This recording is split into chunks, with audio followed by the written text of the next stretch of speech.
Tá, então, o que foi a escola pitagórica? O que foi a sociedade pitagórica, certo? Foi uma escola ali fundada por Pitágoras, né? Ali na segunda metade do século VI antes de Cristo.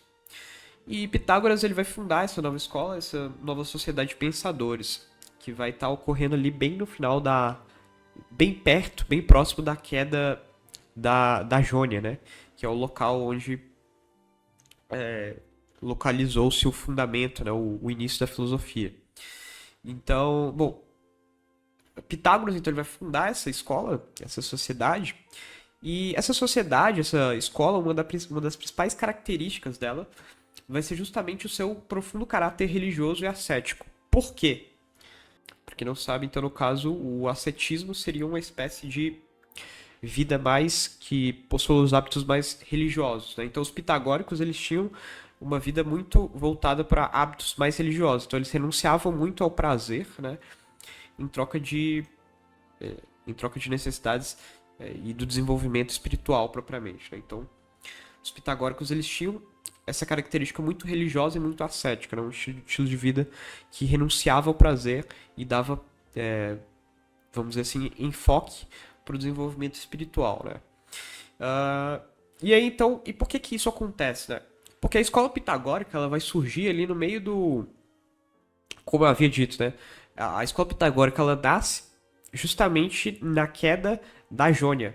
E na queda da Jônia estava ocorrendo um renascimento religioso. Então, o orfismo, que é uma espécie até de religião ali da época, que vai ser pautado bastante na mitologia, nos mitos gregos, né? E no culto a Orfeu, propriamente. O orfismo, ele vai ser uma religião que vai estar em alta ali nessa época. Então vai ter esse renascimento religioso e juntamente a esse renascimento religioso, outra coisa que vai influenciar bastante o surgimento do pitagorismo vai ser justamente a escola de Mileto. A escola de Mileto, ela vai nascer, né, e ela vai ganhar importância ali no meio, porque ela vai trazer justamente essa questão da investigação cética, da investigação filosófica. Então, a escola pitagórica ela une dois elementos fundamentais de sua época. Ela une tanto o renascimento religioso através do orfismo, tanto o nascimento da investigação filosófica através da escola de Mileto, que a gente estudou anteriormente. Então, unindo-se essas duas coisas, surge a escola pitagórica nesse contexto, certo? Dado o que eu tinha falado, né, da influência religiosa, eu tinha falado que o orfismo, né, seria uma grande influência para o pitagorismo. O que é o orfismo? O orfismo ele foi uma religião de caráter também ascético e mitológico, né? Ele bebe muito da mitologia grega, que basicamente o orfismo então ele vai ser essa religião, ela vai influenciar bastante o pitagorismo. Eu vou logo em seguida já falar bastante sobre questões que o pitagorismo foi influenciado pelo orfismo, certo? Vamos lá, então adentrando nas práticas pitagóricas. Uma das práticas pitagóricas e um dos ideais pitagóricos vai ser o ideal de pureza e purificação da alma, né? Os pitagóricos, eles eram pensadores que tinham, como eu havia dito, muita influência do orfismo, certo?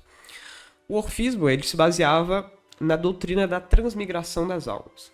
O que é a doutrina da transmigração das almas?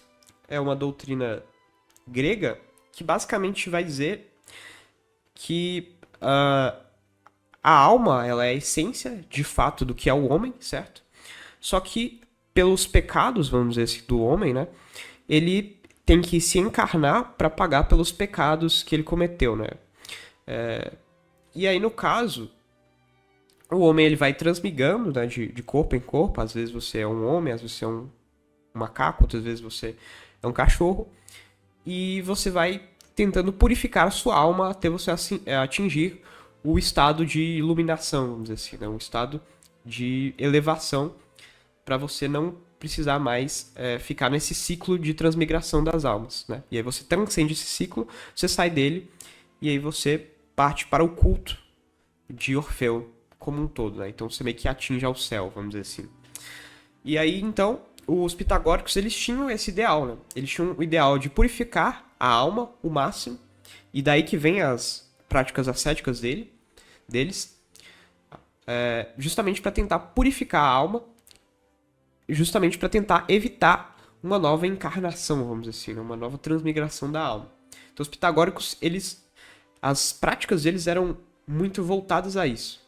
Então aí que vai nascer também a importância que eles vão dar a muitas coisas, tais como o silêncio, né? O silêncio, a meditação e viver a vida no silêncio para os pitagóricos era algo muito importante, porque deixava a alma calma, né? E não muito perturbada com as coisas do mundo. Tinha também a questão da música ser muito importante para eles. Eles achavam que a música era uma forma de expressar essa pureza da alma.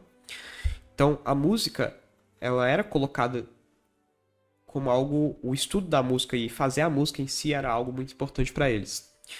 E por fim também o estudo da matemática era visto como ações purificadoras. Então o estudo da matemática era algo elevado para os pitagóricos também, algo que purificava a alma, certo? Porque justamente ativava aquilo que mais alto havia no homem, que é o intelecto, certo?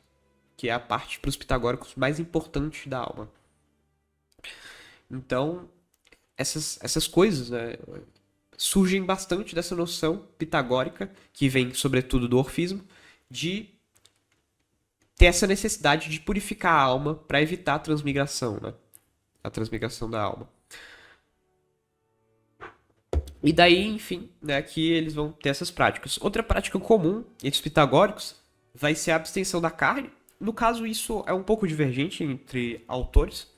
Alguns vão, salvo engano, até dizer que alguns pitagóricos eram vegetarianos ou veganos, mas isso é bem hipotético. Outros autores já até postulam que os pitagóricos eles comiam carne normalmente. Mas enfim, isso é uma curiosidade aleatória que o Copley não coloca na obra. Tanto é que tem até uma história, né, do Pitágoras sobre essa questão da transmigração das almas, que, segundo o que contam, né, um dia, salvo engano, é Diógenes Laércio que conta isso, que Pitágoras um dia ele estava andando na rua e aí tinha um carinha, né, tinha um cara lá, malvadão, chutando um cachorro. E aí, Pitágoras virou pra ele e falou, cara, para de chutar esse cachorro. E aí o cara foi lá e perguntou pra Pitágoras, mas por que eu deveria parar de chutar esse cachorro? Aí Pitágoras virou pra ele e falou, não, é porque eu ouvi a voz do meu amigo nesse cachorro. Esse aí é o meu amigo em outra vida. Era o que Pitágoras estava dizendo. Então, basicamente Pitágoras está falando que o cachorro era uma encarnação do amigo dele. E aí, por isso que ele queria que o homem parasse de chutar o cachorro, né? E aí, então, essa historinha ela conta bastante bem o que Pitágoras pensava acerca da transmigração da alma, né? O Copleston ele até coloca aqui que, na verdade, é uma frase do Julius Stenzel, que, seguinte, o Stenzel, ele diz o seguinte: a alma vagueia de um estado a outro, isto é, de um corpo a outro. Assim, o discernimento de que o corpo pertencia a um eu sempre foi coisa evidente ao instinto filosófico dos gregos.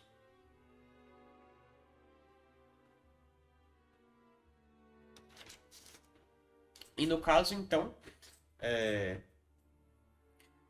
ele coloca essa frase justamente para evidenciar, né, essa noção de que a alma ela transita de corpo a corpo e que a noção do ego, né, a noção do eu, ela está ligada ao corpo e não à alma, né? E daí, inclusive, se deduz nessa doutrina da transmigração das almas.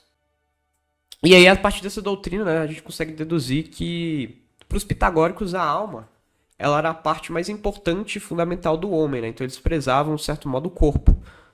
Para eles, o que o homem de fato é, a verdadeira realidade do homem se encontra na alma e não no corpo. O corpo seria só uma prisão da alma, né? Então, isso lembra bastante, inclusive, o dualismo platônico, que a gente vai ver mais para frente, né? Que, inclusive, os pitagóricos, nessa questão da alma, eles tiveram muita influência para Platão, porque Platão vai beber bastante dessa doutrina, né? Da alma, da noção de alma pitagórica.